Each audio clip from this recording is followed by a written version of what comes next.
NDA 190ಕ್ಕಿಂತ ಹೆಚ್ಚು ಸ್ಥಾನ ಗೆಲ್ತಾ ಇರುವಂಥದ್ದು. ನಿರೀಕ್ಷೆ ಮೀರಿ ಗೆಲುವನ್ನು ನಾವು ಸಾಧಿಸಿದ್ದೇವೆ.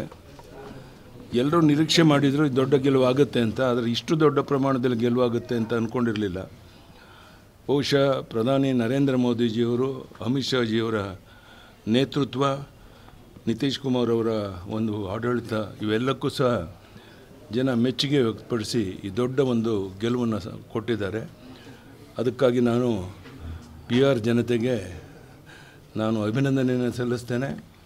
ಬಹುಶಃ ಕಾಂಗ್ರೆಸ್ ದಯನೀಯ ಸೋಲನ್ನು ಅನುಭವಿಸಿರುವಂಥದ್ದು ರಾಹುಲ್ ಗಾಂಧಿಯವರ ನೇತೃತ್ವವನ್ನು ಜನ ಒಪ್ಪಿಲ್ಲ ಅನ್ನುವಂಥದ್ದು ಇದರಿಂದ ಸಾಬೀತಾಗಿದೆ. ಇದೆಲ್ಲದರ ಪರಿಣಾಮ ಬರುವಂಥ ದಿವಸಗಳಲ್ಲಿ ಭಾರತೀಯ ಜನತಾ ಪಾರ್ಟಿ ಎಲ್ಲ ಕ್ಷೇತ್ರಗಳಲ್ಲೂ ದೊಡ್ಡ ಸಾಧನೆಯನ್ನು ಮಾಡೋರಿದೆ.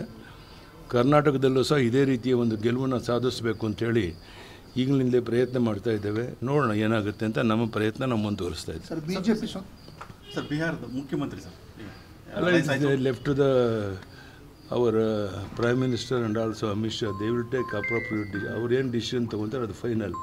ನಾನು ಆ ಮಧ್ಯೆ ಪ್ರವೇಶ ಮಾಡೋಕ್ಕೆ ಇಷ್ಟಪಡೋದಿಲ್ಲ.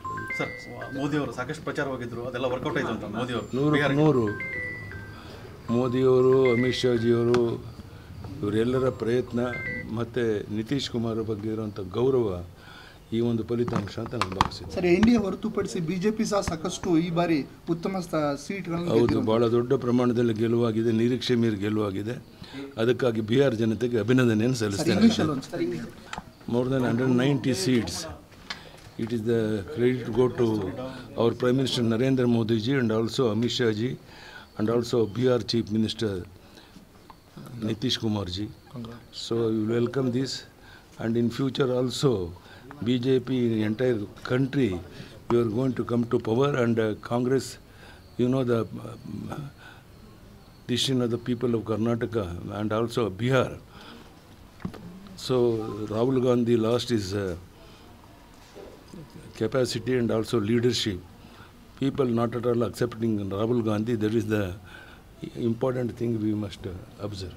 ಸರ್, ರಾಜ್ಯ ರಾಜಕಾರಣದಲ್ಲಿ ಸರ್ ಇನ್ನು ಕಿತ್ತಾಟ ಮುಂದುವರೆದಿದೆ, ಯಾವುದು ಕೂಡ ಸಮಸ್ಯೆಗೆ ನಾನು ಆ ಬಗ್ಗೆ